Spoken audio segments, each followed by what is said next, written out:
Guys, welcome back to the channel. तो आज बहुत ही ज़्यादा इंपॉर्टेंट बात करने वाली हूँ because most of the commerce student का एक ही दर्द होता है, वो है accounts. So let's talk about it. Okay see, देखो, अकाउंट्स आपका थ्योरी नहीं है। Don't compare accounts with your theory subjects because that is completely based on logic and practice. देखो, टॉपर्स को तुम देखो, कोई भी तुमने दे दिया अकाउंट्स का कोई भी न्यूमेरिकल, वो एकदम तुरंत सॉल्व कर देते हैं। क्यों? क्योंकि उन्होंने बहुत ही ज़्यादा प्रैक्टिस की है। देखो, मैं एक बात बताती हूँ, अकाउंट्स को आपको हर दिन देना है, कंपलसरी है, एटलीस्ट 2 आवर्स तो देना ही देना है बिकॉज अकाउंट में बहुत सारे कॉन्सेप्ट होते हैं। आप उसको रट नहीं सकते। और आज जब आप प्रैक्टिस करते रहोगे ना, डिफरेंट डिफरेंट क्वेश्चंस को लगाते रहोगे ना, तभी वो जाकर आपका कहीं ना कहीं हैबिट में आएगा। तब आप डिफरेंट डिफरेंट टाइप्स के क्वेश्चन को टैकल कर पाओगे। एक मैं रियल स्टोरी बताती हूँ मेरे खुद का। देखो, मेरा जो एग्ज़ाम हुआ था 2024 वाला, तो उस टाइम में हमारा टफेस्ट था एग्ज़ाम ऑफ अकाउंट्स का पेपर स्पेशल। तो आप बोलोगे हर बार यही बोलते हैं सब, प्रिटेंड नहीं करिए। एक्चुअल में हम लोग को पेपर हार्ड आया था बिकॉज हमने सॉल्व किया था। मतलब मेरे टाइम में अगर बात करूँ तो मैंने 4-5 साल का पेपर सॉल्व किया था एक्चुअली, PYQs वगैरह, and we didn't got pro data वाला मैथ्स। अगर आप क्लास 12 में, तो you can understand what is pro data. And pro data is one of the toughest part of share of capital बोल के एक चैप्टर होता है हमारा। तो उसमें एक सबसे ज़्यादा हार्डेस्ट पार्ट होता है। तो वो हमारा, मैं एज आई सेड कि मैं स्टेट बोर्ड से, वेस्ट बंगाल बोर्ड से, तो वो हमारा एक्चुअल में नहीं था। बट हमारा इतना क्रेज़ था अकाउंट्स के लिए कि हमने उसको भी कर लिया था कि यार अगर आ गया तो। एंड द लास्ट वो सच में आ गया था। तो आपको ना डिफरेंट प्रैक्टिसेस करने, आपको सिर्फ रिलाई नहीं। देखो, PYQs में जो है वो आपको डेफिनेटली सॉल्व करना है बिकॉज मोस्टली तो 80% वहीं से आता है, वैसा ही आपका स्ट्रक्चर होता है। बट कुछ कुछ ऐसा कि क्या करते हैं, कभी कभी कोई भी दिमाग में कीड़ा काटता है तो वो लोग नया कुछ इंट्रोड्यूस कर देते हैं ना। तो इन केस में आपको थोड़े थोड़े हार्ड वाले भी क्या होता है ना, आपको करके जाना। एटलीस्ट आप अटेंड तो करके आओ, फुल मार्क्स नहीं लेके आओ, बट एटलीस्ट यू कैन आप अटेंड तो करो, जिससे आपका 2-3 मार्क्स वहाँ से मिल जाए।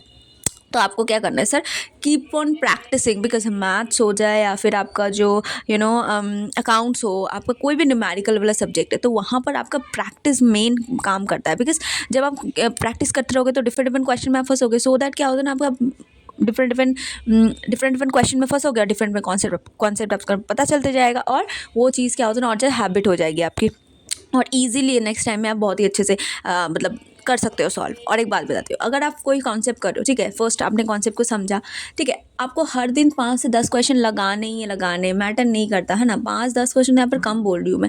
एटलीस्ट आपको देखो, मैं अगर जैसे जर्नल वगैरह हो गया तो उसमें थोड़ी 5-10 करोगे, तो उसमें एटलीस्ट क्या होता है ना, 10-12-20 ऐसे कर लो। उसके बाद आपका अगर आपका ये है डेप्रिसिएशन वगैरह हो जाता है, या फिर आपका BRS हो गया, तो वो सब में आप 2-3 मैथ कर लो। तो एक्चुअल में आपको करना है, हर दिन करना है, और ये कंसिस्टेंसी आपको एक दिन अकाउंट्स को पार करवाने में के लिए हेल्प करेगी। तो कंसिस्टेंटली आपको वर्क करते रहना। और एक बात, आप सिर्फ रीड करते हो यार, क्वेश्चन को कौन रीड, मतलब मैंने बहुत जन को देखा कि क्या करते हैं, वो क्वेश्चन मतलब वो खोलते हैं और देखते, क्वेश्चन को पढ़ लेते, एक बार देखते हैं अरे यार पहले वाला जैसा ही है, तो बस क्या करते हैं, उसको रीड करके छोड़ देते हैं। भाई उसको प्रैक्टिस करो, वहाँ पर हो सकता है कि आप अटक सकते हो, वहाँ पर कुछ ऐसा हो सकती है जो चीज़ वहाँ पर कुछ घुमा के दिया और आपको नहीं आता है ना।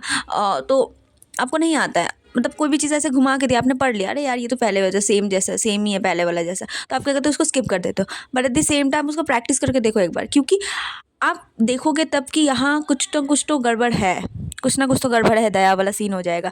क्योंकि वहाँ पर कुछ ऐसा नया कॉन्सेप्ट है जो आपको पता चलेगा। तो जब भी आप न्यूमेरिकल करने बैठो ना भाई, उसको प्रैक्टिस करो। न्यूमेरिकल आपको प्रैक्टिस करने के लिए होता है, रटने के लिए नहीं होता है। तो ये दिमाग में रखो कि मतलब आधे से ज़्यादा स्टूडेंट अकाउंट हो ऐसा, मतलब समझ से थ्योरी पे पर वो रटने लगते। भाई कुछ भी, मतलब थ्योरी है, थ्योरी को आप तो रट ही रहे हो, अभी तुम अकाउंट्स को भी रटोगे तो कैसे चलेगा, ऐसा नहीं चलेगा। और एक बात बहुत ही ज़्यादा इंपॉर्टेंट, आप कुछ देखो, अब हर बार कर रहे हो प्रैक्टिस, तो उस टाइम में क्या होएगा कि आप मल्टीपल क्वेश्चन में फंसोगे, नए नए कॉन्सेप्ट भी आपको पता चलेंगे। अब उसका सोल्यूशन कहाँ से मिलेगा, आपके टीचर हो सकते हैं, आप उससे पूछ लो, या फिर आपको टीचर उस टाइम में अवेलेबल नहीं है तो आपके पास अभी ChatGPT है, आपके पास जेमिनाई है, आप उनसे पूछो, आपको आराम से मिल जाएगा। ठीक है, तो वहाँ से आपने को सोल्यूशन मिल गया। अभी आपको कुछ नया कॉन्सेप्ट पता चला, राइट, तो अभी नया कॉन्सेप्ट जो आपको पता चला, you should write it down into one अलग से एक कॉपी बना लो अकाउंट्स का नोट्स बोलकर कि वहाँ पर आपको जितना इंपॉर्टेंस है कुछ भी कॉन्सेप्ट वहाँ पर लिखना है। ये मैंने पर्सनली खुद भी किया था। एक्चुअल में बता रही हूँ, ये मैंने ये ChatGPT से लिया है, बिल्कुल लिया है। और मैं भी ChatGPT से प्रॉम्प्ट देती हूँ, वहाँ से मैं भी उठाती हूँ। और जो रेलेवेंट होता है, जो मैंने भी एक्चुअल में फॉलो किया, वो चीज़ भी मैं यहाँ पर डालती हूँ। तो यहाँ पर कुछ हवाबाजी नहीं हो रही है, एकदम रियल वाली बातें हो रही है, ठीक है। और देखो, ये जो मिस्टेक्स है आपने जो किया, या फिर आप कहीं अटक गए, आपको कोई नए कॉन्सेप्ट पता चले, तो उसको आप एक पेपर मतलब एक कॉपी बना लो, अलग से वहाँ पर लिख लो। ऊपर आपका जो चैप्टर है, जो चैप्टर का आप कर रहे हो, तो वो चैप्टर लिखो। उसके बाद उसके रिलेटेड जितने भी कॉन्सेप्ट है, नए कॉन्सेप्ट, उसको लिखो। और उसके बाद उस चीज़ों को 2 बार मतलब हर दिन एक 2 बार करके आप रिवाइज करो ही करो।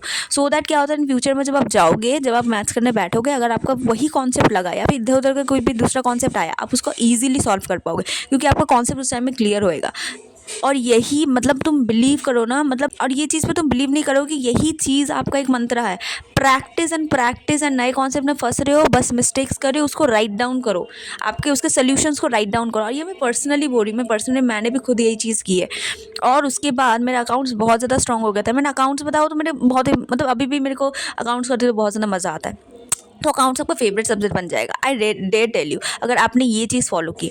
सो हाँ, यही। और क्या बताऊँ, हाँ देखो, वही मैंने बताया कि आपको जहाँ पर आप अटक रहे हो, ये आपका स्टडी रूटीन होना चाहिए, सिंपल स्टडी रूटीन होना चाहिए, which is for what night is again आपका 2 घंटा का मैंने बोला हर दिन आपको देना है अकाउंट्स को। और आपने अगर मेरा स्टडी रूटीन वाला वीडियो देखा होगा, तो वहाँ पर मैंने आपको दिया है कि एक्चुअल में आपको कब देना है आपके अकाउंट्स को। या फिर आप सर्च कर सकते हो यूट्यूब में कि study routine of class 12 by ask your question, so you will get the video। तो वहाँ पर आप वॉच कर सकते हो कि एक्चुअल में आपको कब करना है। मैंने एक प्रॉपर स्टडी टाइम दिया है, अगर आप इसको फॉलो कर सकते हो तो that is going to be very effective and productive. Okay, so क्या हो रहा है, मतलब यहाँ पर आपको 2 घंटा देना है। 2 घंटा कैसे डिवाइड करना है, देखो, सिर्फ 2 घंटा आप सिर्फ प्रैक्टिस करें, नहीं, ये भी गलत है, तो आपको क्या करना है, 30 मिनट्स आपकी जो कॉन्सेप्ट आपने पढ़े, नए कॉन्सेप्ट कुछ भी है, तो उसको एक बार रिवाइज करना ही करना है। बिकॉज अगर आप कॉन्सेप्ट को रिवाइज ही नहीं करोगे, तो नेक्स्ट टाइम जब आप क्वेश्चन करने बैठोगे, तो वहाँ पर आप फिर से अटकोगे। बिकॉज हर जो आप न्यूमेरिकल्स का बुक उठाओगे, तो हर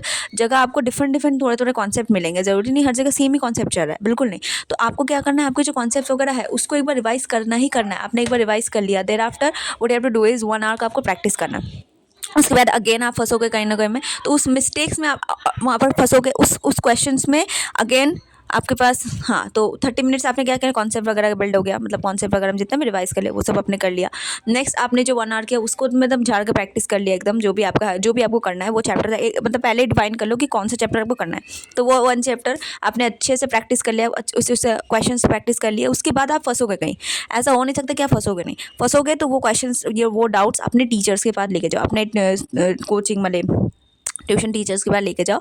क्योंकि देखो, आपको ट्यूशन में जाके गेड़ियाँ नहीं मारनी, आपको ट्यूशन में जाकर सिर्फ ऐसे ही सिर्फ फालतू का टाइम वेस्ट नहीं करना, आपको ट्यूशन में जाकर प्रॉपर्ली यूटिलाइज करना। मैं ये नहीं बोल रही कि सिर्फ पढ़ते रहो, नहीं, हम भी नहीं पढ़ते थे उतना ट्यूशन में। पर आपको क्या करना है, आपका जो डाउट्स वगैरह होता है वो फर्स्ट में आप क्लियर कर लो, उसके बाद आपको जो करना कर लो। बिकॉज आपका डाउट तो रहेगा ही रहेगा, ऐसा हो नहीं सकता कि डाउट रहेगा नहीं। तो आपका डाउट रहेगा, तो आप क्या कर लो, आप एक अपना मतलब जो भी आप कोचिंग होगा वहाँ पर जाकर पहले क्लियर कर लो, ठीक है। सो दैट क्या होगा, आपको पता चलेगा। और अगर आपको कोई मिस्टेक है, या फिर ऐसा हो सकता है कि आपने कॉन्सेप्ट पढ़ा था बट आप कॉन्सेप्ट को लगा नहीं पाए, आपने कुछ मिस्टेक की है, तो उसको एनालिसिस करो कि आपने कहाँ मिस्टेक किया, और उसके बाद फिर से वो कॉन्सेप्ट को रिवाइज करो। And then you have to just go on with this study time, मतलब you have to just go on with this study routine continuously.